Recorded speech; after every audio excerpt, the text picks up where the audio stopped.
Hi friends, இன்றைய நாள் உங்களுக்கு புதிய நம்பிக்கை, சந்தோஷம், கடவுள் அருளால் ஆனந்தமான வாழ்க்கை அமையட்டும்.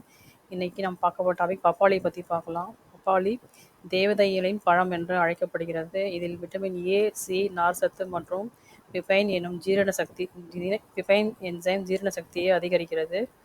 பப்பாளி உணவை கையாளும் சக்தியை அதிகரித்து வயிறு வீக்கம், மலச்சிக்கல் போன்றவற்றை குறைக்கிறது. நோய் எதிர்ப்பு சக்தி இதில் உள்ள விட்டமின் சி நோய் எதிர்ப்பு சக்தியை மேம்படுத்தி தொற்றுக்களை குறைக்கிறது. சருமம் மற்றும் முடிக்காக பப்பாளி முகத்தில் பிரகாசம் அளித்து முகப்பருவை குறைத்து வயதான தோற்றத்தை தாமதப்படுத்தும்.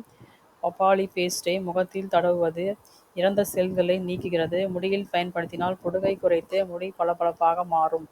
இதய ஆரோக்கியத்திற்கு இதில் உள்ள ஆன்டி ஆக்சிடென்ட் இதய நோய்களை தடுக்கவும் கொலஸ்ட்ராலை குறைக்கவும் உதவுகிறது. எடையை குறைக்க குறைந்த கலோரியும் அதிக நார் சத்தும் கொண்ட பப்பாளி பசியை கட்டுப்படுத்தி எடையை குறைக்க உதவுகிறது. தினமும் பப்பாளியை சாப்பிட்டால் உடல், சருமம், முடி ஆரோக்கியம் இயற்கையான அருமையான பரிசு இதுதான். தேங்க்யூ.